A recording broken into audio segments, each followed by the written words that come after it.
उपस्थिति है, आप हमें मदद करेंगे इस वचन को समझने के लिए और उसे गहराई से समझते आगे चलने के लिए। यीशु के नाम से मैं प्रार्थना करता हूं, आमीन। अब नियमिया के बारे में हम पढ़ते हैं बाइबल में।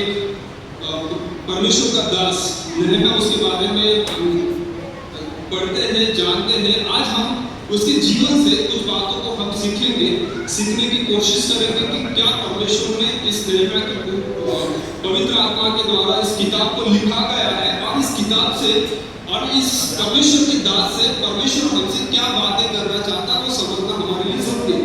बाइबल में जो भी लिखा है वो परमेश्वर की पवित्र आत्मा के द्वारा लिखा हुआ है, तो हमें उस बात को समझना जरूरी है कि नियमिया की किताब ज्यादातर हम उसको पढ़ते, उसको ज्यादातर हम सुनते नहीं, और कई बार हम उसको नेग्लेक्ट करते हैं समझना सुनना, क्योंकि वो किताब कुछ अलग है।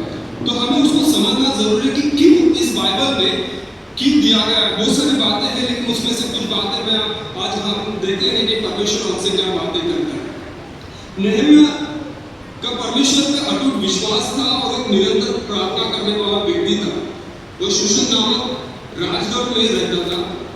वो एक राजा का पियाऊ कप बेरर था। कप बेरर यानी कि जो राजा को डाक मधु दिया करते थे, जब उसको चख कर उसको टेस्ट लेकर राजा को दिया करता, ताकि कोई शत्रु उस काला में कुछ जहर या कुछ मिला दे और राजा की जान ना ले, इसके लिए, या तो उसको कुछ हानि ना हो, इसके लिए जो कप बेरर होते हैं, जो पियाऊ, वो खुद टेस्ट करते हैं, फिर राजा को देते हैं। तो नियमिया का काम यही था कि राजा के पास जो दाखमधु है, दाखरस है, उसको दिया जाए और उसको चख कर दिया जाए। और वो जो हमारा नियमिया, जो परमेश्वर का दास, वहाँ पर वो खुश था, आनंदित था। जो भी उसका काम था वो विश्वास योग्य करता था। और जो कप बेरर होते हैं, उन पर जो राजा का भरोसा होता है, पूरा ट्रस्ट होता है कि ये हमें कोई हानि नहीं होने देगा। तो फिर आइए हम वचन में पढ़ेंगे कि एक दिन क्या होता है। उसका जो डेली रूटीन है वो दाखरस राजा को देना, और उस तरह से उनका दिनचर्या चलती थी। तो हम आगे देखेंगे क्या हुआ, उसको हम पढ़ेंगे। नियमिया का पहला अध्याय 1 से 7, उसको हम पढ़ेंगे। हगक्याह के पुत्र नियमिया के वचन 20वें वर्ष के किस्लेव नामक महीने में, जब शूशन नामक राजगढ़ में रहता था, तब हनानी नामक मेरा एक भाई और यहूदा से आए हुए कई पुरुष आए। ये जो लिखा है वो नियमिया बात कर रहा है इस वचन से, तो वो खुद बात कर रहा है और उसने लिखा हुआ है। तब मैंने उनसे उन बचे हुए यहूदी के विषय में, जब बंधुआई से छूट गए थे, और यरूशलेम के विषय में पूछा। उन्होंने मुझसे कहा, जो बचे हुए लोग बंधुआई से छूटकर उस प्रांत में रहते हैं, वे बड़ी दुर्दशा में पड़े हैं और उनकी निंदा होती है, क्योंकि यरूशलेम की शहरपनाहें टूटी हुई और उसके फाटक जले हुए हैं। ये बात सुनते ही मैं बैठकर रोने लगा।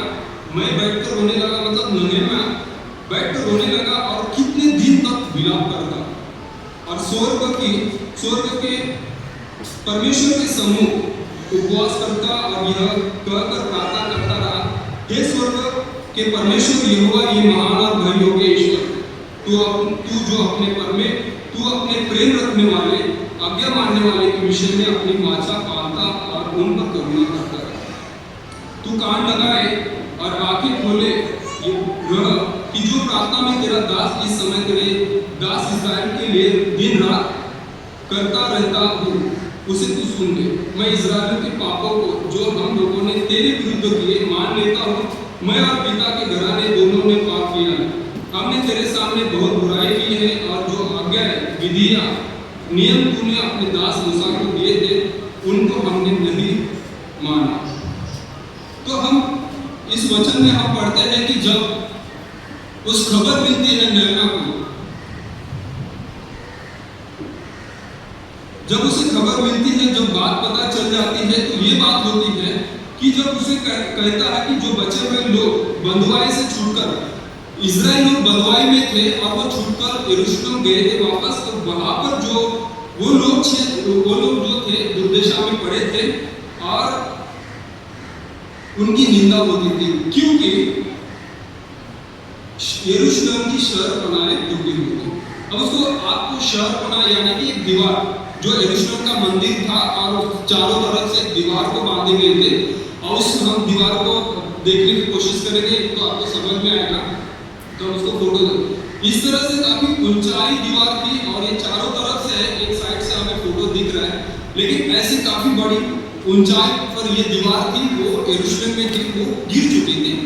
और गिरने के कारण वो शहरपनाह उसको कहते हैं, वो शहरपनाह टूटने के कारण वहां के लोग जो थे वो दुर्दशा में थे। कहा गया कि दे वर इन ट्रबल, और देखते हैं कि उनकी निंदा होती थी, अपमान होता था। इस बात को जब नहम्याह सुनता है तो उसे दुख होता है। दुख होने के बाद नहम्याह को रोता है, परमेश्वर के सामने आके गिड़गिड़ाता है, परमेश्वर के सामने आके विलाप करता है और वो प्रार्थना करता है, उपवास प्रार्थना करता रहता है। तो यहाँ पर हम देखते हैं कि दीवार टूटने के कारण, ये शहरपनाह टूटने के कारण, जो नहम्याह कुछ दूसरे शहर में था, वो ना कि उसी शहर में था, वो दूसरे शहर में था, वो दूसरे जगह पर था। लेकिन ये बात जब उसे समझ में आई तब वो उसे दुख हुआ, तकलीफ हुई, रोने लगा और वो परमेश्वर के सामने उपवास प्रार्थना करने लगा।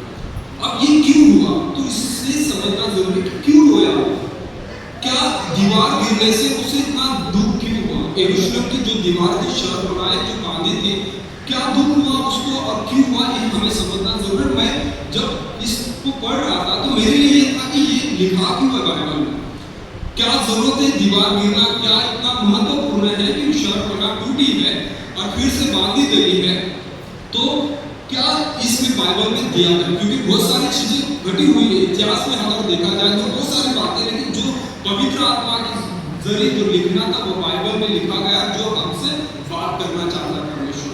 तो यहाँ पर हम देखते हैं कि जब उसके लोग, जो यरूशलेम में रहने वाले लोग जो थे, वो बड़ी दुर्दशा में थे और बड़ी निंदा उनकी होती थी, और इस कारण से क्योंकि वो परमेश्वर के लोग थे, वो परमेश्वर के जन थे, परमेश्वर उनसे प्रेम करता था, परमेश्वर के साथ एक रिश्ता था, और उस कारण से वो जो दीवार टूटना या शहरपनाह टूटना, इसका मतलब ये था कि उन लोगों का परमेश्वर से रिश्ता टूट चुका है। एक सिंबॉलिक था कि परमेश्वर के साथ एक घनिष्ठ संबंध बना हुआ था इजरायली लोगों का, तो वो रिश्ता टूट चुका है। अब इस कारण से नहम्याह को दुख होता है कि परमेश्वर जिनसे प्रेम करता है वो परमेश्वर से दूर है। और वो क्यों हुआ? क्योंकि जो यरूशलेम में जो रहने वाले लोग, जो यहूदी थे, वो जो थे वो परमेश्वर की आज्ञा का उल्लंघन उन्होंने किया और पाप में जीवन बिताना शुरू कर दिए। तो इस कारण से उसे ज्यादा दुख हुआ कि जो परमेश्वर उनसे प्रेम करने वाला, परमेश्वर से वो लोग प्रेम करने वाले, आज उनका रिश्ता टूट चुका है। वो दीवार गिरने के कारण वहां उनकी निंदा हो रही है। जब परमेश्वर की लोगों की निंदा होती है, परमेश्वर की निंदा होती है। जब हमारे लोग, जो परमेश्वर के लोग अगर दुर्दशा में है, तकलीफ में है, तो परमेश्वर को तकलीफ होती है, परमेश्वर की निंदा होती है। इस बात को उसे दुख हुआ, वो रोने लगा। वो सिर्फ रो के एक दिन की प्रार्थना नहीं की, कई दिन तक परमेश्वर के सामने विलाप करते रहा। वो परमेश्वर को कहता रहा। हम उस प्रार्थना को हम पढ़ेंगे कि उसने क्या प्रार्थना की। चौथे वचन में हम पढ़ेंगे, हम नहम्याह की बुक में ये रहेंगे। अभी पहला अध्याय को हम चौथा वचन में हम पढ़ेंगे। माइक है, उसको पढ़ सकते हैं।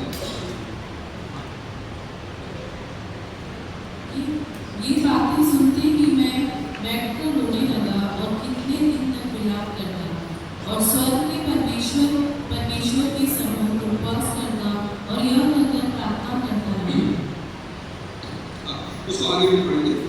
हे स्वर्ग के परमेश्वर। अब वो नहम्याह परमेश्वर से प्रार्थना कर रहा है। प्रार्थना ध्यान से सुनिए। मैंने कहा कि आज जो वचन है उसमें हर एक लाइन में परमेश्वर, हर एक वाक्य में, हर एक शब्द में परमेश्वर हमसे बात कर रहा है। अब ये नहम्याह जो है परमेश्वर के सामने विलाप करके, परमेश्वर के सामने वो प्रार्थना क्या करता है?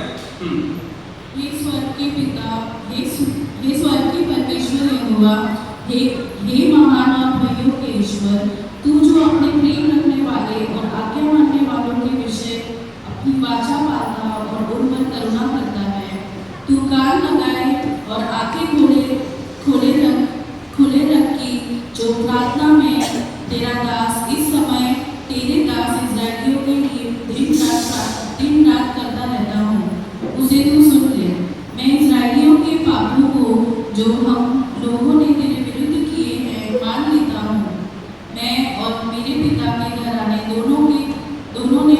किया है। हाँ, ठीक है।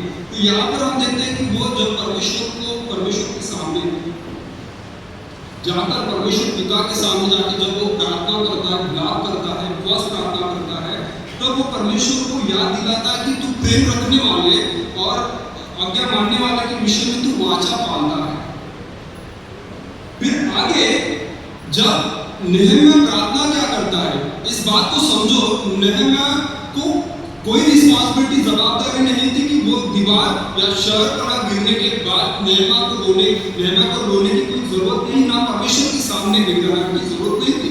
लेकिन यहाँ पर वो परमेश्वर के विचारों से, परमेश्वर के योजना को वो समझता है कि परमेश्वर लोगों से प्रेम करता है, उसके लोगों से वो प्रेम करता है, और उसके लोग जो है वो परमेश्वर के रिश्ता उससे टूट चुका है, परमेश्वर से दूर हो चुके हैं। इसके लिए वो कहता है कि कि उनके जो पाप करने की वजह से, आज्ञा का उल्लंघन करने से वो शर्मनाएं टूट गई है और वहां के लोगों की, परमेश्वर के लोगों की निंदा हो रही है। इस बात का दुख होता है। तब वो क्या करता है, वो प्रार्थना करता है, मैं इस्राएलियों के पाप को, इस्राएल लोग थे, उनके जो पाप थे, उन्होंने जो पाप किए थे, उस पाप के लिए जो हम लोगों ने तेरे विरुद्ध किए थे, परमेश्वर के विरुद्ध उन्होंने पाप किए थे, मैं मान लेता हूँ। अब वो खुद के लिए नहीं प्रार्थना कर रहा है कि मैंने पाप किया था, लेकिन वो इस्राएलियों के लिए प्रार्थना करता है कि परमेश्वर के विरुद्ध इस्राएल लोगों ने पाप किया था, आज्ञा का उल्लंघन किया था, उसके लिए वो मान लेता, कहता कि मैं मान लेता हूँ उनके पाप। आगे ये भी कहता कि मैं, मेरे पिता के घराने दोनों ने पाप किया है, दोनों ने पाप किया, मेरे पिता का घराना, इस्राएल जो लोग थे उन्होंने तेरे विरुद्ध में पाप किया है, और हमने तेरे सामने बहुत बुराई की है, तेरे सामने बहुत बुराई। आप जानते हैं, अगर इस्राएलियों के, अगर आप कहानी को आप पढ़ते हैं तो आपको पता है कि इस्राएल लोग जो हमेशा कुड़कुड़ाते थे, जो परमेश्वर ने उनको वचन देश में लेके जाने का जो वादा करता है, उस देश में लेके जाने के लिए तो जो सफर था, एक यात्रा, उस यात्रा में हम देखते हैं कि सब लोग कुड़कुड़ाते रहते हैं परमेश्वर के विरुद्ध में, और जो उन्होंने कुछ पाप किए, उस पाप के कारण ये सारी चीजों को हम देखते हैं। तो कहता है कि हमने तेरे सामने बहुत बुराई की, और जो आज्ञा, विधियां, नियम तूने अपने दास मूसा को दिए थे, उनको हमने नहीं माना।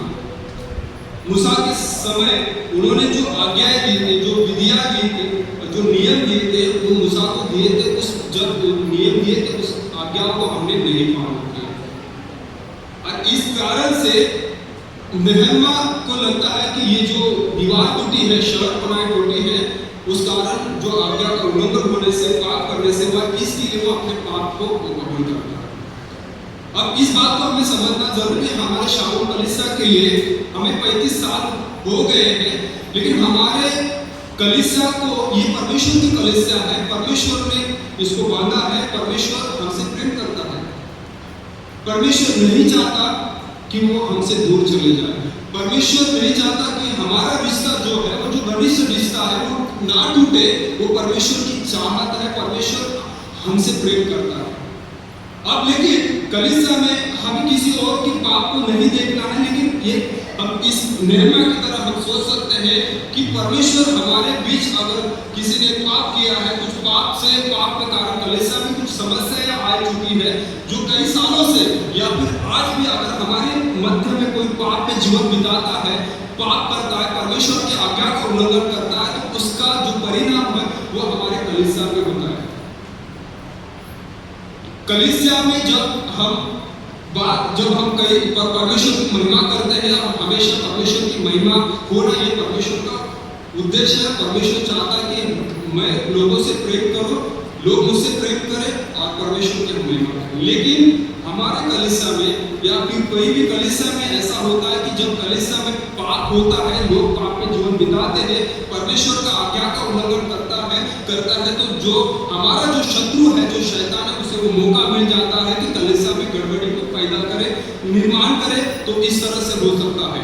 तो हमारे शालों के लिए मैं अगर ये कहूँ तो 35 साल में हम नहीं जानते किसी जीवन में व्यक्तिगत पाप क्या है, हम नहीं जानते, किसी का पाप कोई दिखता नहीं है, जो परमेश्वर जानता है। लेकिन किसी के व्यक्तिगत पाप के कारण अगर कलीसिया में कुछ परिणाम होते हैं, तो हमारे लिए, दूसरों के लिए, दूसरों को दोषी ना देखते हुए हमें कलीसिया के लिए प्रार्थना करना है, रोना है परमेश्वर के सामने कि परमेश्वर हमारे लोगों में से अगर हमने तेरे विरुद्ध पाप किया है, आज्ञा का उल्लंघन किया है, हम किसी के पाप को नहीं देखते, ना हम किसी को जज करते हैं, हम किसी का न्याय नहीं करेंगे, वो परमेश्वर जानता है। लेकिन हमारे बीच में से हो सकते हैं जो पाप में जीवन बिताते आए हैं, परमेश्वर के आज्ञा का उल्लंघन किया है, या फिर आने वाले दिनों में मतलब जो वर्तमान में जो लोग पाप में जीवन बिता रहे हैं, इस कारण से हमारे कलीसिया में उसका परिणाम हो सकता है।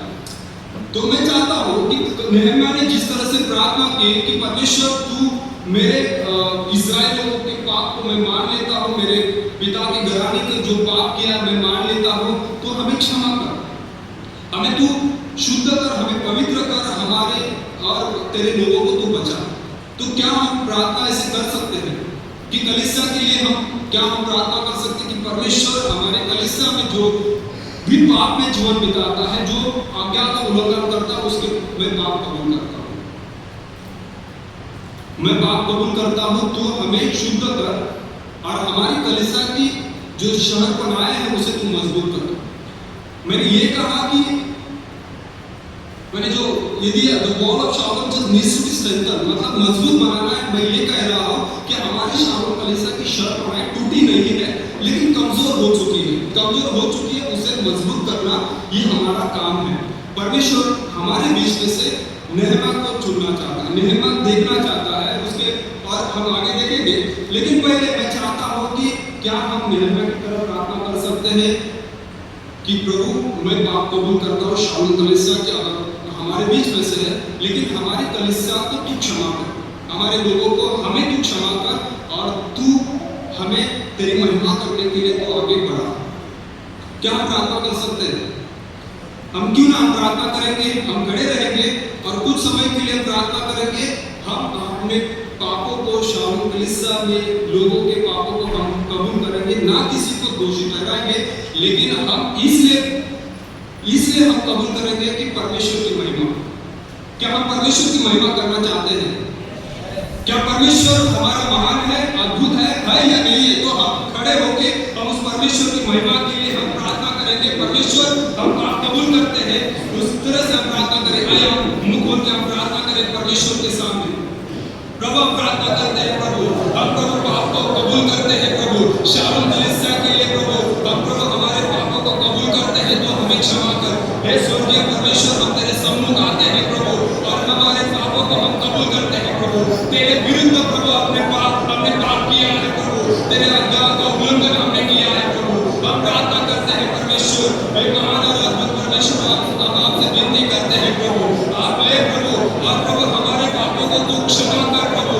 हम आपसे विनती करते हैं, हमारे पापों को हम कबूल करते हैं प्रभु। शालोम कलीसिया के शहरपनाह को हम मजबूत देखना चाहते हैं प्रभु।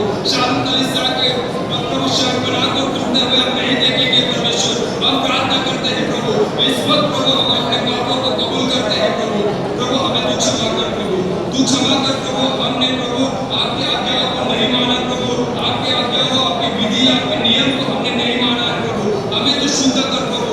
आप विश्वास योग्य है प्रभु, जब हम अपने पापों से प्रभु मुख से प्रभु पाप कबूल करते हैं, वो तो विश्वास योग्य है, तो हमें क्षमा करता है प्रभु। प्रभु हम प्रार्थना करते हैं प्रभु, हमारे पापों को तो प्रभु तू क्षमा कर प्रभु। धन्यवाद करता हूँ।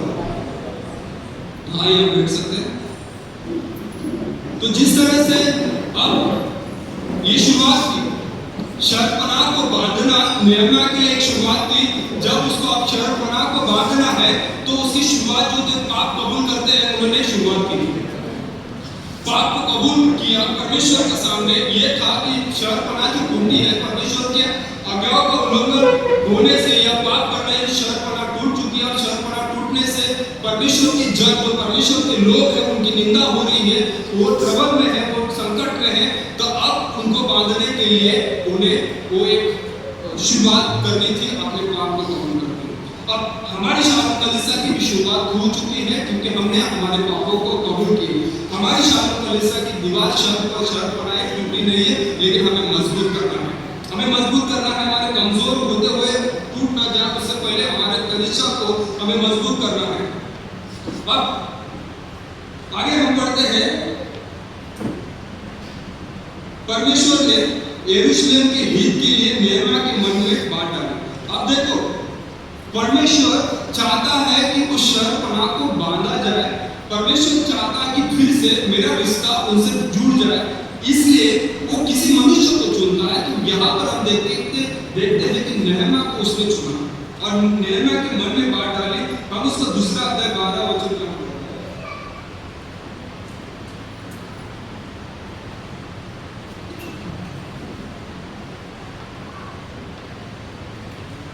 तब मैं थोड़े पुरुषों को लेकर रात को उठा। मैंने किसी को नहीं बताया कि मेरे परमेश्वर ने यरूशलेम के हित के लिए मेरे मन में क्या उपजाया था। अभी उसने किसी को बताया नहीं कि परमेश्वर ने यरूशलेम के हित के लिए मेरे मन में क्या उपजाया। मतलब परमेश्वर ने यरूशलेम के हित के लिए उनके मन में कुछ बांटा। हमारे शालोम कलीसिया के हित के लिए, ये परमेश्वर की कलीसिया है और उसके हित के लिए हमारे मन में वो परमेश्वर बात करेगा जब हम पाप कबूल करके उसके सामने घनिष्ठ संबंध बनाते हैं।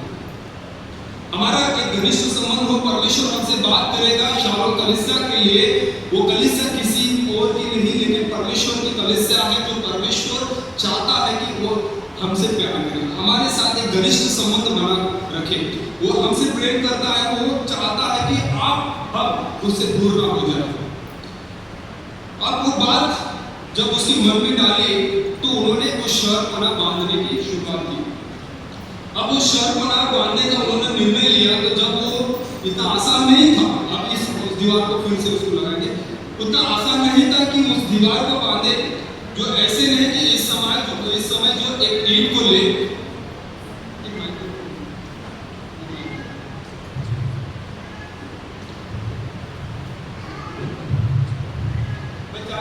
अब मैं चाहता हूं कि कोई भी ना सोए। आज परमेश्वर आपसे बात करना चाहता है। परमेश्वर वो चाहता है कि हमारे बीच में से परमेश्वर की महिमा के लिए वो चुनना चाहता है। अब ये जो दीवार थी, दीवार बांधना इतना आसान नहीं था, काफी ऊंचाई थी और आज की जैसे कोई टेक्नोलॉजी नहीं है कि दीवार को उस तरह से बनाई, या फिर जैसे आज दीवार को बनाते हैं कि एक ईंट को लगा के सीमेंट लगा के उसको बना दे, ऐसा नहीं था। बड़े बड़े पत्थर थे। अब उस दीवार को या शर्पना को, और वो बहुत बड़ी थी, उसको बांधने के लिए उन्होंने विचार किया। और विचार करने के बाद वहां पर जो उनके शत्रु थे, वो नहीं चाहते थे कि वो शर्पना बांधे। उनके शत्रु थे और उसको हम पढ़ेंगे। और वो नहम्याह ने जब शुरुआत की, निर्णय लिया उस शर्पना को बांधना है, तब वो जो शत्रु थे उसके वो क्या कहते हैं, 19 वचन में हम पढ़ेंगे, दूसरा अध्याय 19 वचन।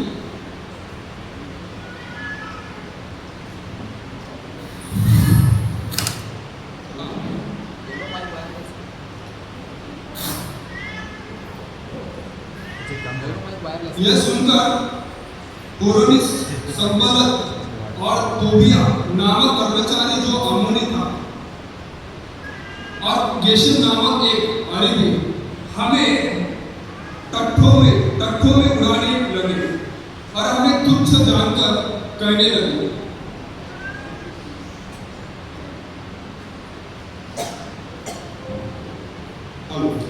तो यहाँ पर वो कहता है हमें टट्ठों में उड़ाने लगे और हमें तुच्छ जानकर कहने लगे, यह तुम क्या करते हो, यह क्या तुम काम करते हो, क्या तुम राजा के विरुद्ध बलवा करोगे? तब मैंने उनको उत्तर देकर उनसे कहा, स्वर्ग का परमेश्वर हमारा काम सफल करेगा। आमीन। वो कहता है, शत्रु कहता है कि क्या तुम काम करते हो, क्या तुम राजा के विरुद्ध बलवा करोगे? लेकिन वो डरा नहीं, नहम्याह डरा नहीं और डिस्करेज नहीं हुआ और निराश नहीं हुआ। लेकिन वो कहता है, वो सफलता जो परमेश्वर की ओर से आती है उसको वो महत्व देता है। वो कहता है, स्वर्ग का परमेश्वर हमारा काम सफल करेगा। परमेश्वर कहता है, परमेश्वर जो कहा गया है कि परमेश्वर जो हमारा वो काम सफल करेगा, इसलिए हम उसके दास कमर बांध कर बनाएंगे। पूरे सामर्थ के साथ सकारात्मक बात लेकर वो कहता है कि हम कमर बांधकर इस शर्पना को बांधेंगे, क्योंकि परमेश्वर जो है वो हमें सफलता देगी। अब हमारे लिए भी वही चैलेंज है कि जब हम हमारे शालोम कलीसिया को अगर हम मजबूत करना चाहते हैं, तो हमारा जो शत्रु है, जो शैतान है, जो सेना है हमें रोकने की कोशिश करेगा, हमारे बीच में कोई गड़बड़ी निर्माण करने की कोशिश करेगा, लेकिन हम कमर बांधकर इस चारों कलीसिया को हम मजबूत करने की कोशिश करेंगे। हम नहीं डरेंगे, क्योंकि सफलता हमारी ओर से नहीं, सफलता परमेश्वर की ओर से होगी। फिर हम आगे देखते हैं, जब यहाँ पर लिखा है कि सफलता जो है हमारे जीवन में, कलीसिया हम परमेश्वर का मंदिर है, परमेश्वर हमें निवास करता है, पवित्र आत्मा हमें निवास करता है। ये जो हमारा मंदिर, जो हम खुद, हमारा शरीर जो है मंदिर है, वो परमेश्वर का मंदिर है, और उसे बांधने के लिए जो सफलता मिलेगी वो परमेश्वर की ओर से मिलेगी। हमें कई बार हम जो है हमारी सफलता को हमारे ही बलबूते पे पाने की कोशिश करते हैं कि हमें वो सफलता हमारी ओर से नहीं, हमारी ओर से हम ताकत लगाते हैं कि हमें सफलता पाना है, हमें बिजनेसमैन बनना है, हमें पैसा कमाना है, बहुत सारी चीजों को हम सोचते हैं, लेकिन परमेश्वर की ओर से हमें सफलता मिलेगी। यरूशलेम की शहरपनाह बांधना शुरू हो जाता है। तीसरे अध्याय में हम पढ़ते हैं कि शहरपनाह को जो बांधना है वो शुरुआत हो जाती है। अब वो शहरपनाह जो बांधना, क्या नहम्याह अकेला था? मैं आपसे बात कर रहा हूं ताकि आप ना सो ना जाए। क्या आप सुन रहे सभी लोग? सबका ध्यान है? नहम्याह के जीवन से हम कुछ सीख रहे हैं। मैं चाहता हूं, मैं आपसे सवाल पूछता हूं कि क्या उस शहरपनाह को बांधना, ये जो दीवार थी, वो क्या अकेला था? अकेला था? अकेला नहीं था। उसके साथ कई लोग थे उसके साथ, वो अकेला नहीं था। तो इस बात को समझना हमें जरूरी है कि जब हमारे बीच में से कोई नहम्याह तैयार होगे, उसके साथ हमें भी तैयार होना है। शहरपनाह बांधने के लिए हमें तैयार होना, हमारे मध्यस्थ हो सकता है, बहुत सारे लीडर तैयार होंगे। हम अगर लीडर भी नहीं है, हम नेतृत्व करने वाले भी नहीं है, तो हम उसके नेतृत्व में उसके शहरपनाह को बांधने के लिए हमें तैयार होना है, और वो कमर बांध कर तैयार होना है, सिर्फ इसलिए कि परमेश्वर की महिमा हो। फिर हम आगे देखते हैं, वो अकेला नहीं था, उसके नेतृत्व में से बहुत सारे लोग उन्होंने योगदान दिया। अब इस बात को याद में, बाइबल में हर किसी का नाम नहीं होगा, लेकिन यहाँ पर इस शहरपनाह को बांधने के लिए जिन्होंने योगदान दी, उस किताब में उनका नाम है, बाइबल में उनका नाम है। जब आप इस शालोम कलीसिया में अगर आपका योगदान देंगे, तो इस शालोम कलीसिया के इतिहास में आपका नाम होगा, परमेश्वर के जीवन की पुस्तक में आपका नाम होगा, जो आपने परमेश्वर की कलीसिया के लिए आपने जो योगदान दिया है। कलीसिया एक किसी व्यक्ति से नहीं होती, सबके साथ सबका योगदान होना जरूरी है। बहुत सारे लीडर्स होंगे हमारे बीच में से, और उनके साथ काम करने वाले होंगे। तो हम देखते हैं कि वो अकेला नहीं था, और शहरपनाह को बांधने के लिए हम देखते हैं कि बहुत सारे लोग उसके साथ में थे। उन्होंने जो फाटक जले हुए थे, उस फाटक को कुछ लोगों ने इस फाटक को लिया, कुछ लोगों ने उस फाटक को लिया, लेकिन बांधने की शुरुआत की। और इतना ही नहीं, जब उन्होंने शुरुआत की तो क्या हुआ? जब शहरपनाह बांधना था तब ये आसान नहीं था, तो उन्होंने दिन रात काम करना शुरू किया। और आप जानते हैं कि शहरपनाह ना बंधे, परमेश्वर के विरुद्ध जो शत्रु है, वो शैतान है, उसकी सेना है, उसके लोगों को रोकना चाहता था दूसरे लोगों के जरिए, शत्रुओं के जरिए। तो शत्रु लोग थे वो जो उनको रोकना चाहते थे। लेकिन हम पढ़ते हैं, जब वो काम शुरुआत की, तो 4 अध्याय 6 वचन में हम पढ़ेंगे कि लोगों ने कैसे काम की शुरुआत की।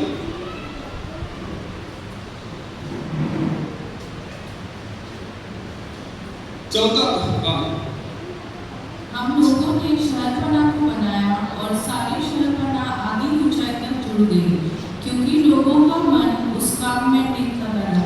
हम लोगों ने शहरपनाह को बनाया, सभी ध्यान इधर दे। हम लोगों ने शहरपनाह को बनाया, और सारी शहरपनाह आधी ऊंचाई तक जुड़ गई, क्योंकि लोगों का मन उस काम में नित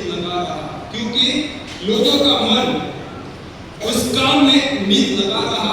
तो उस काम में उन्होंने अपना मन लगाया। ये जो बांधना था, वो सिर्फ बर्डन लेके, बोझ लेके करना नहीं, उन्होंने कमर बांध कर अपना मन लगाकर इस दीवार को, इस शर्पणा को बांधने के लिए शुरुआत की। तो हमारे जीवन में भी हमें मन लगा के काम करना है, हमारे लिए हमारा दिल लगाना है, कमर बांध के करना है, नहीं तो हमें जो शैतान है हमें दूर लेके जाने की कोशिश करे। लेकिन कुछ लोग थे तो थक गए, जैसे हर कलीसिया में हर कहीं पर कुछ लोग नकारात्मक बात सोचने वाले बहुत सारे होते हैं।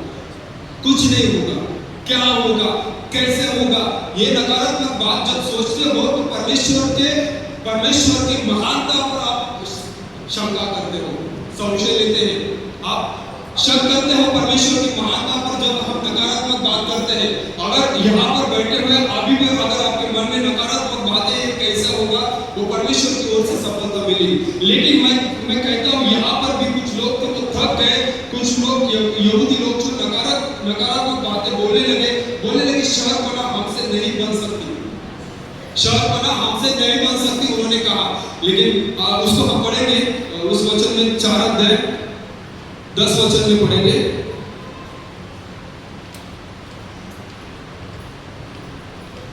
परंतु यहूदी कहने लगे, ढोने वालों का मन हट गया और मिट्टी बहुत पड़ी है, इसीलिए शहरपना हमसे नहीं बन सकती। थोड़े कुछ थक गए और उन्होंने कहा कि शहरपना हमसे नहीं बन सकती।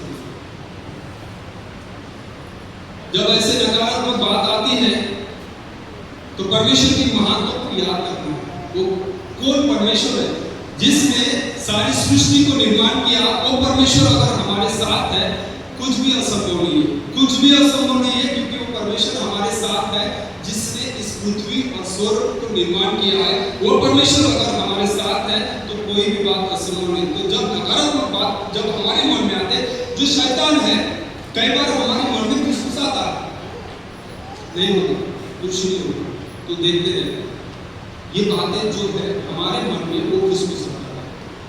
और जब हम उसको कोऑपरेट करते हैं, यानी कि उसको सहकार्य करते हो, साथ देते हो, तो हमारा मन जो है नकारात्मक से ही भरा रहेगा। लेकिन जब हमारे मन में अगर ऐसी बात कोई घुसघुसाता है, कोई यानी कि अपना मन, अगर जो शैतान हमारे मन में घुसघुसाता है, तो परमेश्वर की महानता को याद करना है। हम 14 वचन में देखेंगे, 4:14।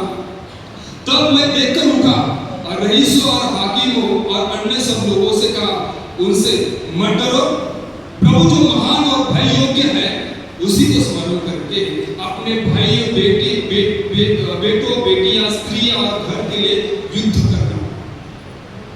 अब सवाल शहरपना बांधना इसलिए नहीं कि स्त्री दीवार बनाना है, लेकिन उसके पीछे हमारे जो आने वाली पीढ़ी है, हमारे जो भाई है, बहन है, माता है, पिता है, इनके लिए उनके जो ट्रबल में है, वो संकट में है, उनके लिए हमें काम करना है। मत डरो, क्योंकि परमेश्वर का वचन कहता है कि यहाँ पर लिखा है, जो नहम्याह कहता है, प्रभु जो महान और भय योग्य है उसी को स्मरण करके, जो परमेश्वर हमारा महान और भय योग्य है उसको स्मरण करना है, उसकी महानता को हमें स्मरण करना है कि वो हमारा परमेश्वर महान और भय योग्य परमेश्वर है। अब दूसरी बात, जब हमारे ये शत्रु तो हमला करेंगे, वो नहीं चाहते हैं कि शहरपना बने, तो यहाँ पर हम देखते हैं कि वो जो काम करना शुरू कर देते हैं। 14 अध्याय में हम आगे 17 और 18 में हम पढ़ेंगे, उसको हम पढ़ेंगे 17, 18, 4 अध्याय। शहरपना के बनाने वाले और बोझ के ढोने वाले दोनों भार उठाते थे, अर्थात एक हाथ से काम करते थे और दूसरे हाथ से हथियार पकड़े रहते थे। राजमिस्त्री अपने अपने जांघों पर तलवार उठाकर लटकाए हुए बनाते थे। नरसिंगी को फूकने वाले मेरे पास रहता था। तो शहरपना के बनाने वाले और बोझ को ढोने वाले दोनों भार उठा रहे। क्या आप सुन रहे हैं? क्या अपने सोच में है, अपनी गहरी नींद में है? प्रभु ने तो मुझे बचाया है, अब जो होगा होने दो। क्या आप जिंदा है? यस, क्या आप जिंदा है? नहीं लग रहा मुझे आप जिंदा है, ऐसा नहीं लग रहा। मैं आत्मा में कह रहा हूं, आपको आप जिंदा हो, यहाँ पर आए हो, आंखें खुली है, किसी की बंद है, लेकिन मैं ये आत्मा में कह रहा हूं कि आप जिंदा हो। आत्मा के कान होते हैं, आत्मा की आंखें होती हैं। क्या आपके आत्मा की आंखें खुले हैं? क्या परमेश्वर की बातों को आप समझ पा रहे हो? क्या आपकी आत्मा जिंदा है? अगर जिंदा है तो उसके कान है। क्या आपकी आत्मा के कान सुन रहे हैं? सुन रहे हैं, ओके, प्रेज द लॉर्ड। तो यहाँ पर हम देखते हैं कि जब उन्होंने वो शहरपनाह के बांधने की शुरुआत की, तब शत्रु जो उनके ऊपर हमला करने वाले थे या करने की संभावना थी, इसलिए यहाँ पर हम देखते हैं कि उन्होंने अपने हाथ में हथियार रखे थे। एक हाथ से उस शहरपनाह को बांध रहे थे, एक हाथ में जो था उनकी तलवार थी, उनको लड़ना था। अब कोई शत्रु आ जाए तो भी हम रुकेंगे नहीं, लेकिन परमेश्वर ने जो कहा है उस काम को हम पूरा करेंगे। तो यहाँ पर हम देखते हैं कि उन्होंने अपने हाथ में हथियार लेके उसको शुरुआत की। यहाँ पर आपने देखा है। अब हमारे लिए हथियार क्या है? परमेश्वर का वचन है। परमेश्वर का वचन अगर हम नहीं लेते, हम उसको नहीं समझ पाते, तो हमारे हाथ में वो तलवार नहीं रहेगी और हम काम कर नहीं पाएंगे। तो हमें उस तलवार को उठाना है। जो तलवार आपको उठाना कभी कभी वो तकलीफ होती है। क्या आपको तकलीफ होती है परमेश्वर का तलवार उठाने के लिए?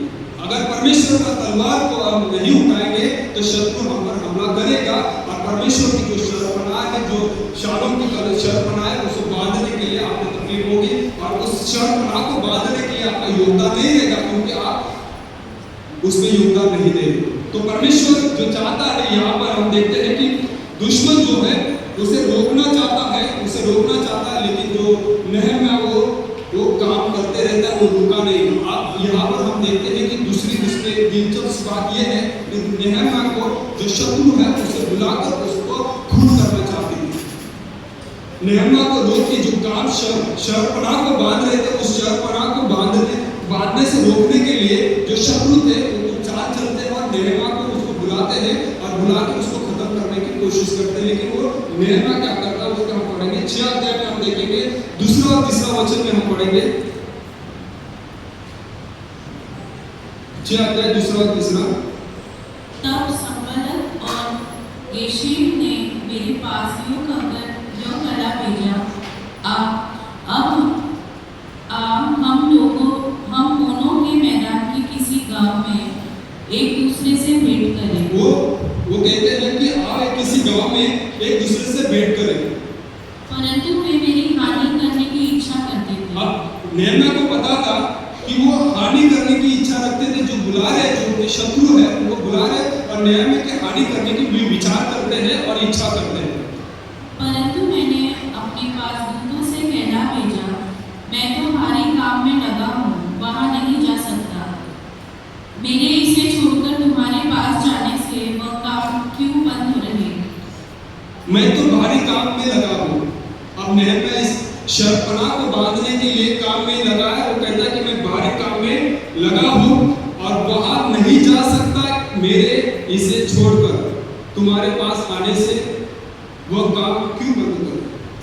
अब वहां पर वो नहीं जाता है, वो शत्रु की चाल को समझता है, वहां पर वो नहीं जाता, जो उसे बुलाते हैं और वो नहीं जाता। वो कहता है कि मैं इस भारी काम में लगा हूँ और इस काम को मैं बंद क्यों करूँ?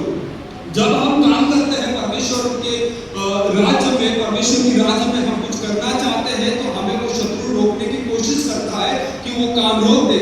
और इस तरह से हमें वो समझना जरूरी है। इस बात से हम नहम्याह से ये सीखते हैं कि जब अगर हमें कोई रोकने की कोशिश करता है तो हमें कहना है कि मैं रुकूंगा नहीं। परमेश्वर के राज्य में मैं बड़े दिल से मैं काम करता रहूंगा, मेहनत से काम करता रहूंगा, लेकिन मैं रुकूंगा नहीं। शहरपनाह बांधने के लिए, परमेश्वर की कलीसिया बांधने के लिए, शालोम कलीसिया की शहरपनाह को बांधने के लिए अब मैं नहीं रुकूंगा। जो शैतान हमारे मन में फुसफुसाता रहेगा कि तू कुछ नहीं कर पाएगा, तू कमजोर है, तुझे रोकने की कोशिश करेगा, लेकिन हमें रुकना नहीं है। परमेश्वर ने हमें वो, क्योंकि हमारी जो सफलता है परमेश्वर की ओर से, और वो परमेश्वर महान और भय होंगे। परमेश्वर अगर वो हमारे साथ है तो जो काम हम कर रहे हैं उसे हमें रुकना नहीं है। बहुत सारे चैलेंजेस, चुनौती आ जाएंगे, बहुत सारी तकलीफ आ जाएंगे, संकट आ जाएंगे, हमारा मन कभी कभी व्यथित हो जाएगा। जाएगा, हमें दुख पहुंचे जाएगी या कुछ हो सकता है, उस कारण से हमें परमेश्वर के राज में काम करने के लिए रुकना नहीं है। नेहमिया की तरह कहना है कि मैं उस काम में मैं हमेशा करता रहूंगा, वो भारी काम जो परमेश्वर ने मुझे दिया है। तो इस तरह से हमें काम करना है। अब यहाँ पर आप सोचेंगे कि कई बार ऐसे सोचते हैं कि परमेश्वर के राज में काम करते करते हमारा नुकसान हो जाएगा, हमारा पढ़ाई है, हमारा जॉब है, हमारा बिजनेस है, इसमें हम सोचते हैं। लेकिन आप जब परमेश्वर के लिए एक बड़ा योगदान देते हो तो परमेश्वर आपको आशीषित करता है। अब ये जो नेहमिया था उसने सोचा भी नहीं होगा, वो कप बेरर था और राजा के पास वो प्याला देने का उसका एक काम था। अब वो राज्यपाल हुआ, वो गवर्नर हुआ। परमेश्वर ने उस यरूशलेम की जगह पर परमेश्वर ने उसे गवर्नर बनाया, यानी कि परमेश्वर ने उसे वहीं पर नहीं रखा, परमेश्वर ने वो बड़े स्तर पर लेके गया। परमेश्वर आपको भी आशीषित करेगा, परमेश्वर आपको भी एक बड़े स्तर पर लेके जाएगा। लेकिन पहला स्थान जो है परमेश्वर जो हमें कहता है उसको सुनना, समझना और उसके वचनों पे हमें चलना जरूरी है। अगर हम नहीं कर पाएंगे तो हमारे जीवन में हम बस हमारी जरूरतों पूरे होते रहेंगे, लेकिन परमेश्वर हमें एक स्तर से दूसरे स्तर से और परमेश्वर हमें ऊंचाई पर लेके जाएगा। परमेश्वर हमसे प्यार करता है और प्रभु हमें आशीषित करेगा। तो नेहमिया जो एक कपबेरर था, जो ब्याह था, अब वो परमेश्वर ने उसे गवर्नर बनाया। तो यहाँ पर हम देखते हैं कि परमेश्वर ने उसे कितना आशीष किया। परमेश्वर आपको भी आशीषित करेगा। परमेश्वर चाहता है कि मैं आपको आशीषित करूं। परमेश्वर को प्रसन्नता होती है आपकी समृद्धि, आपका आशीष देखकर। परमेश्वर को आनंद लगता है कि मेरा बेटा, मेरी बेटी बड़े स्तर पर है। परमेश्वर को आनंद होता है। तो परमेश्वर क्यों ना परमेश्वर हमें ऊंचे स्तर पर लेके जाएगा। लेकिन सवाल यह है कि क्या परमेश्वर के राज्य में उसकी शहर बांधने के लिए आप तैयार हो, क्या आपका मन तैयार है? यहूदी लोग परमेश्वर का वचन सुनने पर ध्यान लगाते हैं। अब यहाँ पर शहरपनाह बांध चुकी है, पूरा बांध के हुआ, अब परमेश्वर की महिमा होगी, अब परमेश्वर की जय जयकार होगी और परमेश्वर के जो वचन थे, मूसा के समय जो वचन दिए थे, उस व्यवस्था को हमें पढ़ना है, उसके ऊपर ध्यान लगाना है, उसके ऊपर मन लगाना है। और ये जो शहरपनाह बांधने के बाद यहूदी लोगों ने वो शुरुआत की, व्यवस्था, मूसा की व्यवस्था की, उस पर वो लोग मनन करने लगे, ध्यान लगाने लगे। और उसमें हम 8 अध्याय 3 वचन में हम पढ़ते हैं। वो उसकी बातें भोर से दोपहर तक, वो उसकी बातें, मतलब जब एजरा उस किताब को पढ़ रहा था, मूसा की व्यवस्था को पढ़ रहा था, यहाँ पर लिखते हैं कि वो उसकी बातें भोर से दोपहर तक चौक के सामने, जो जल फाटक के सामने था, क्या स्त्री, क्या पुरुष और क्या समझने वालों को पढ़कर सुनाता रहा। और लोग व्यवस्था की पुस्तक पर कान लगाए रहे, व्यवस्था की पुस्तक पर कान लगाए रहे। अब उस शहरपनाह को बांधने के बाद अब परमेश्वर के वचनों के ऊपर वो ध्यान लगाने शुरू किए उन्होंने। क्या आपका ध्यान परमेश्वर की व्यवस्था पर, परमेश्वर के वचनों पर आपका कान लगा रहे हैं? हमारा कान जब हम लगाएंगे परमेश्वर के वचन को, हम सुनेंगे, परमेश्वर की योजना को हम समझ पाएंगे। कई बार ऐसा होता है कि हम चाहते हैं कि परमेश्वर मेरे जीवन में तेरी योजना पूरी हो, लेकिन उस योजना को पूरा होने के लिए हमें सुनना है।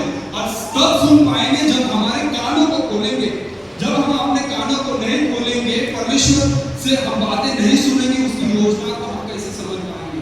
बहुत बार हमारे जीवन में प्रार्थना तो करते हैं कि प्रभु तेरी योजना मेरे जीवन में पूरी हो, लेकिन क्या उसकी योजना समझने के लिए हम तैयार हैं? क्या हमारे कानों को हम खोल रहे? तो इस तरह से हम देखते हैं कि जब शहरपनाह बांधने के बाद ये लोग जो थे वो वचन पर ध्यान देना शुरू उन्होंने कर दिया।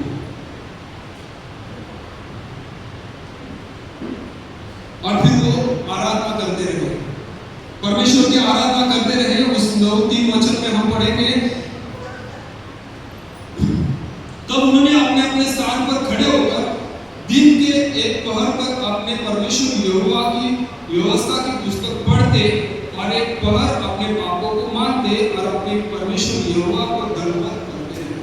अब वो यहोवा परमेश्वर के सामने व्यवस्था की पुस्तक पढ़ते रहे, पाप को मानते रहे और परमेश्वर को धन्यवाद करते रहे, यानी कि परमेश्वर की आराधना की। क्या हम तैयार हैं परमेश्वर की आराधना करने? क्या आप परमेश्वर के वचन पर ध्यान देते हो? क्या परमेश्वर के वचनों पे और हमारे कान हैं? परमेश्वर हमसे प्रेम करता है, टूटा हुआ रिश्ता जोड़ना चाहता है। अगर इस शहरपनाह की, जब मैंने शुरुआत में कहा कि शहरपनाह बांधना और बाइबल में लिखना बहुत सारे कारण हो सकते हैं, लेकिन उसमें से मैंने कहा कि वो बताना चाहता है कि परमेश्वर हमारे साथ है। वो बताना चाहता है कि जब अगर हम ट्रबल में हैं, अगर हम डिस्ग्रेस में हैं, अगर हमारी निंदा होती है, अगर हमारा अपमान होता है, अगर हम संकट में हैं, तो परमेश्वर को अच्छा नहीं लगता। परमेश्वर को अच्छा नहीं लगता कि मेरा बेटा, मेरी बेटी, मेरी संतान जो है वो किसी निंदा से गुजर रहे हैं, उनका अपमान हो रहा है या किसी संकट में है, वो परमेश्वर को अच्छा नहीं लगता। इसलिए वो फिर से अपना रिश्ता जोड़ना चाहता है। जब वॉल टूटी, शहरपनाह की जो शहरपनाह जब टूटी, वो जो था वो परमेश्वर एक सिंबॉलिक था कि लोगों का जो परमेश्वर के जन थे, परमेश्वर के लोग थे, उसका वो रिश्ता टूट चुका था। अब वो रिश्ता बांधने के लिए परमेश्वर ने नेहमा को चुना और नेहमा के घर में बात डाली कि उसके हित के लिए, यरूशलेम के हित के लिए तू जा और उस बात को काम कर। तो इस तरह से परमेश्वर के प्रेम को हम देखते हैं कि परमेश्वर हमसे कितना प्रेम करता है, वो कितना महान और कितना भययोग्य परमेश्वर है। उस परमेश्वर की महानता को हमें समझना जरूरी है। जब हम परमेश्वर की महानता और उसकी सच्चाई को हम नहीं समझ पाते तो हमारा जीवन सिंपल और सादा रहता है, परमेश्वर की सामर्थ को हम महसूस नहीं कर पाते। यहाँ पर हम देखते हैं कि शालोम की शहरपनाह की मजबूत बनाने के लिए हमारे बीच में से कई नेहमा तैयार होंगे, नेहमा के साथ लोग तैयार होंगे कि उसकी शालोम कलीसिया, मैंने जैसे शुरुआत में शीर्षक दिया कि The wall of Shalom just needs to be strengthened. Shalom कलीसिया की शहरपनाह मजबूत करने की जरूरत है। अब हमारी कलीसिया की जो दीवार है, शहरपनाह टूट चुकी नहीं है लेकिन कमजोर हो चुकी है। अब उसे मजबूत करना वो जवाबदारी हमारी है। हम परमेश्वर चाहता है कि फिर से हमारा एक कलीसिया रिश्ता बने, क्योंकि शैतान जो है वो शैतान और उसकी सेना जो हमारे मध्य में गड़बड़ी पैदा करने की कोशिश करेगा। जब हम परमेश्वर की आराधना करते हैं तो शत्रु जो है उसे अच्छा नहीं लगता। जब हम महान और अद्भुत परमेश्वर की आराधना करते हैं वो शैतान को जो है अच्छा नहीं लगता। कोई ज्यादा जो वर्शिप टीम जो है वो आराधना में सबको नेतृत्व करते हैं, तो शैतान जो वहां पर हमला करने की कोशिश करता है, उनके बीच में गड़बड़ी लाने की कोशिश करता है, उन्हें ही अपने व्यक्तिगत जीवन में कहीं और लेके जाने की कोशिश करता है। हमारे बीच में कलीसिया में वर्शिप टीम में मतलब गड़बड़ी लाने की कोशिश करेगा, आपस में ग्रुपिज्म होने की कोशिश करेगा। ये शैतान की चाल है। शैतान नहीं चाहता कि वो हम सब मिलकर परमेश्वर की आराधना करें। अगर गड़बड़ी है या कुछ प्रॉब्लम्स है तो हम कितने अच्छे से परमेश्वर की आराधना नहीं कर पाएंगे। आपस में झगड़ा करने लगाने की कोशिश को शैतान करेगा। आज वर्तमान में हमारी कलीसिया में अपने जीवन में सब लोग व्यस्त हैं। वर्तमान में हमारे कलीसिया के लोग जो है वर्तमान में कुछ व्यस्त है या फिर कुछ चीजों के लिए रो रहे हैं, करियर बनाने में अपना करियर बनाने में व्यस्त है, पैसा कमाने में व्यस्त है, बिजनेस अच्छा होने के लिए व्यस्त है, दुनिया की मनोरंजन में व्यस्त है, परिवार अपने ही आपस में जवाबदारी में व्यस्त है। लेकिन अब ऐसा नहीं होगा क्योंकि परमेश्वर जो है, आप परमेश्वर के घनिष्ठ संबंध बनाएंगे। क्योंकि आज हमने प्रार्थना की है, हमारे पापों को हमने कबूल किया है, प्रभु हमसे प्रेम करता है, हमारे पापों को उसने क्षमा कर दिया है। कलीसिया के लिए हमने आज हमने पाप कबूल किए हैं और कलीसिया में जो परमेश्वर का आशीष हुआ अभी परमेश्वर का आशीष यहाँ पर उन्हें लेगा। तो हम देखेंगे कि यहाँ पर जो परमेश्वर है वो हमारे आप परमेश्वर के साथ एक घनिष्ठ संबंध, घनिष्ठ रिश्ता बनेगा। परमेश्वर वो चाहता है कि हम सब कलीसिया, हम सब वो चाहता है कि हम उसके साथ एक घनिष्ठ संबंध बनाएं। परमेश्वर चाहता है, क्या आप चाहते हैं? सवाल यह आता है कि क्या हम चाहते हैं कि हमारा संबंध परमेश्वर के साथ या रिश्ता वो अच्छा बने? लेकिन परमेश्वर चाहता है प्रतिदिन परमेश्वर के साथ हम चलेंगे।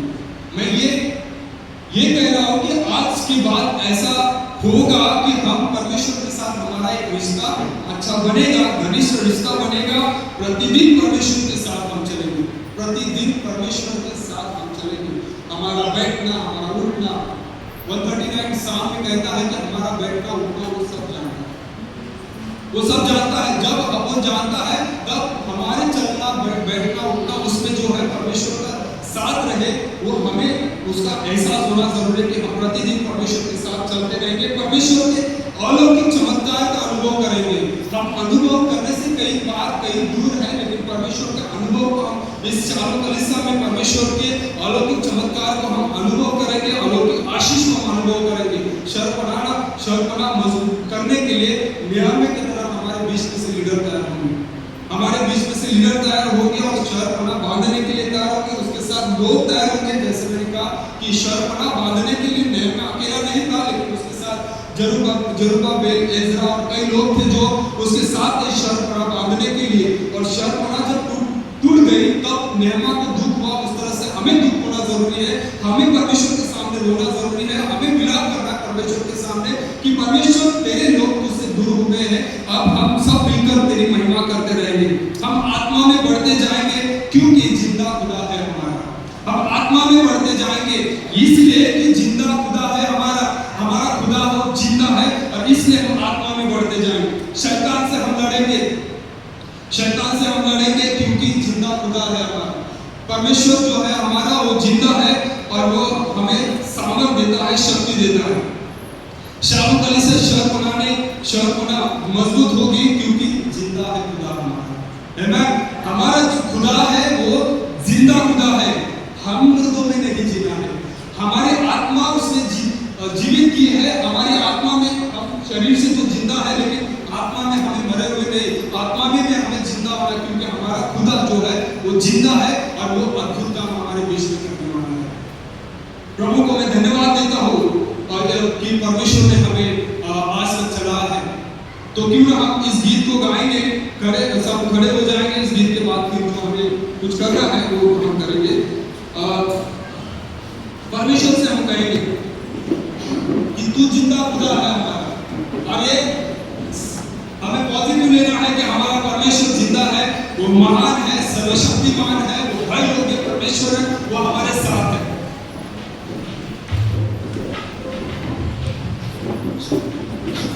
इस गीत को आप सब यहाँ पर ध्यान दीजिए। इसका मैं अर्थ मैं आपको बताता हूँ। चांद सूरज की परस्तिश हम नहीं करते, हम चांद सूरज की आराधना नहीं करते।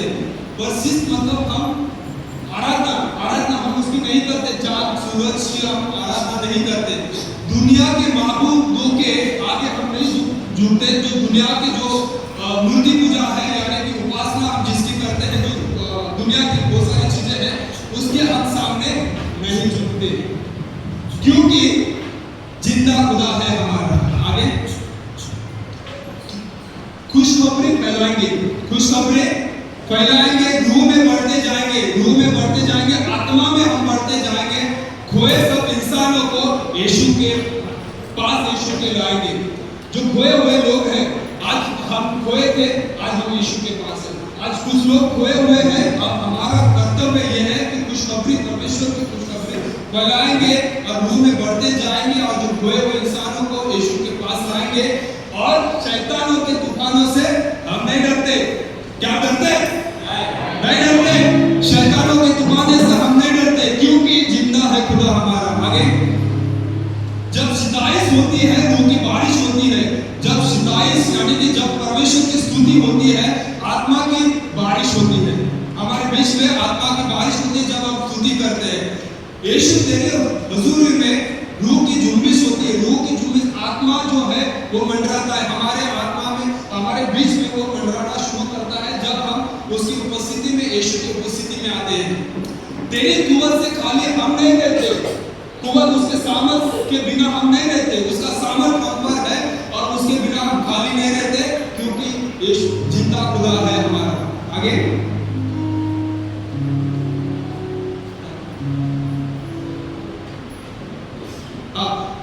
जब तेरी रहमत होती है, जब तेरी दया होती है, परमेश्वर की जब दया होती है, नाकाम मकाम मिल जाते हैं। जो असफलता है वो सफलता में बदल जाते हैं जब उसकी रहमत, उसकी दया हम पर होती है। हम असफलता में जीवन नहीं बिताएंगे, हम सफलता में, वो सफलता और सी होगी यीशु तेरी रहमत, यीशु तेरी दया से दुआ कबूल हो जाती है, दुआ कबूल हो जाती है। तेरे मजलिस से खाली हम नहीं जाते, उसकी उपस्थिति के बिना हम नहीं जाएंगे, तेरी उपस्थिति को लेकर ही जाएंगे, उसके खालीपन से हम नहीं रहेंगे क्योंकि जिंदा खुदा है हमारा। तो इस गीत को, इस लिरिक्स के ऊपर ध्यान दो, आप गाए या नायक गाए उससे कोई मतलब नहीं, लेकिन आपके आत्मा के द्वारा उस लिरिक्स के ऊपर ध्यान रहे और परमेश्वर की महानता के ऊपर ध्यान दे कि जिंदा खुदा है हमारा। क्यों ना हम इस गीत को गाएं?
हालेलुया।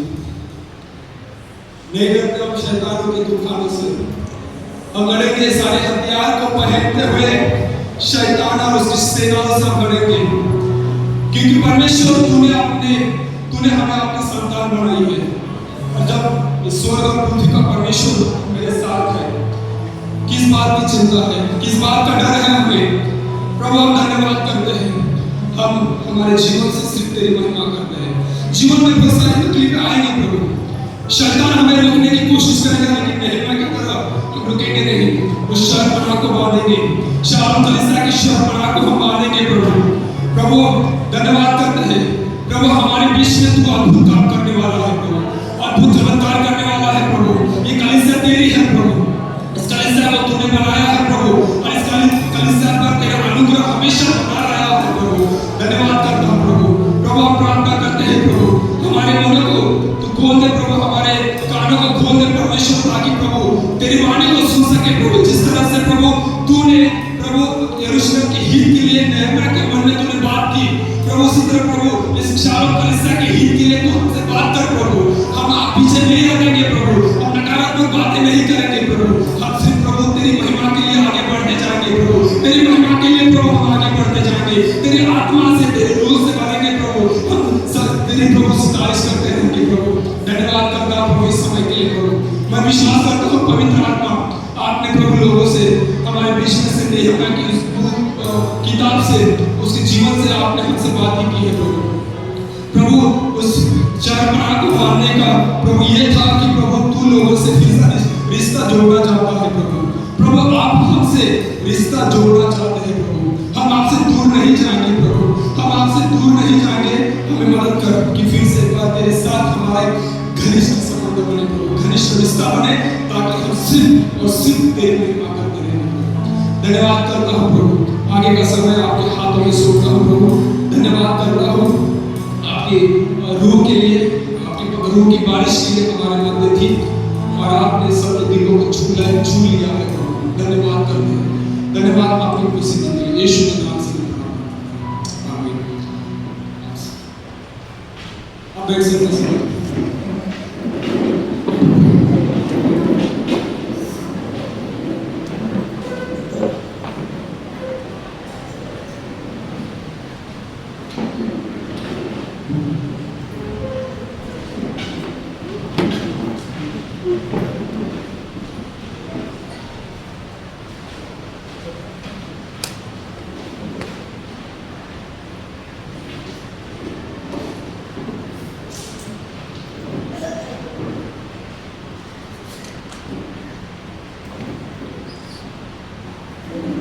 जय मसीह। आमीन। खुदा हमारा जिंदा है और हम भी जिंदा है। आमीन। आत्मा में हमें जिंदा होना है। आत्मा हमारी सुनती है, आत्मा के हमारे कान है, आँख है, और वो चखता भी है। क्या आपने परमेश्वर के प्रेम को चखा है? वो आत्मा के जरिए हमने परमेश्वर के प्रेम को चखा है। बहुत प्यार करता है हमसे, बहुत प्यार करता है, हमें भी उससे प्रेम करना है। उसके बदले उसकी महिमा के लिए हम जो कुछ करना चाहते हैं हम करेंगे। आमीन। आज मैं धन्यवाद देता हूँ सब बोर्ड मेंबर्स और pastor page, pastor community, pastor Suresh, उन्होंने आज का दिन वो कंबाइन के लिए रखा, और जब मेरी विनती की और उन्होंने मान लिया, तो धन्यवाद करता हूँ। और ये सरप्राइज था कलीसिया के लिए, कुछ चीज़ों को सोचते हुए मैंने किसी को बताया नहीं, ना लीडर्स को पता था, ना कलीसिया को पता था, खाली बोर्ड मेंबर और पास्टर सुरेश को भी पता था, और हमारे स्टाफ को पता था। इसलिए हमारे लिए आज एक विशेष दिन है, जो मैंने बताया आपको। 30 जून 1990 कलीसिया की स्थापना शायद उसके 2 महीने पहले हुई, लेकिन रजिस्ट्रेशन जो पंजीकरण है चार्टर्ड कमिश्नर में 30 जून 1990, यानी कि कल 30 जून होते तो 35 साल पूरे हो गए। आमीन।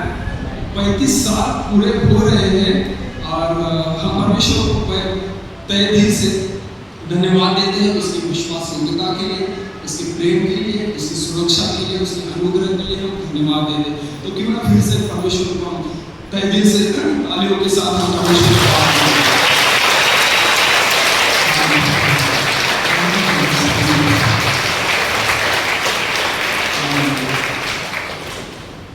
तो हर एक कलीसिया का इतिहास होता है।